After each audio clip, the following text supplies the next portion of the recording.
How to be an effective chief judge. Congratulations, you're a chief judge. Your role isn't to judge the contest, but to be certain the contest is run fairly. You want to avoid any situation where the audience is vocally distressed and bemused by the first, second, and third place winners. Start by downloading and reading the latest rule book. The rules change every year. Pay particular attention to the qualifications of contestants and judges. Qualifications based on the Legacy Manual Educational Awards are gradually being phased out. You are responsible for recruiting the judges. The more judges you can find, the better. They'll smooth out the results. If you have too few judges, one outlier can skew the count. At the area level, recruit at least one judge from each club in the area. If you recruit more than one judge in any one club, you must have an equal number of judges from each club in the area. There's one common scenario you want to avoid. Many times, area directors will do a tit-for-tat arrangement with the other area directors to judge each other's contests. The problem with that is that they tend to choose the same sort of speech from each area, resulting in a homogeneous type of speech at the division level. A diverse slate of judges is more likely to result in greater variety and interest at the division and district contests. Before the contest, choose your tiebreaker judge. Choose someone whose judgment you trust. Again, you don't want the audience to be overly surprised by the results. Encourage all functionaries to review the contest training materials on Toastmasters.org. Brief the judges. Go over the judging form and point out the relative value of the scores in each category.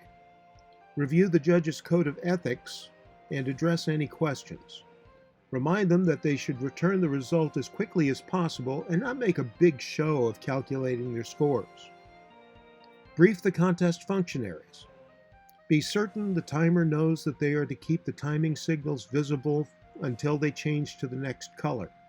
Encourage the ballot counters to pick up the ballots discreetly and coordinate so that they know immediately when all of the ballots have been collected. After the contest, oversee the counting of the ballots. Have one counter read each ballot saying the contestant name and the points earned. For example, Chuck Connors, 1 point, Bill Buckley, 2 points, Amir Alou, 3 points. Tally the score, then switch roles and add up the scores a second time. Continue until your results match 2 times in a row. Only the judges and contestants can lodge a protest about contestant eligibility or speech content. If there's a protest, gather together the judges and discuss the resolution of the issue. Consult the rules. If the scenario isn't addressed in the rule book, discuss and vote on a resolution with the judges. When the results are announced, pay close attention.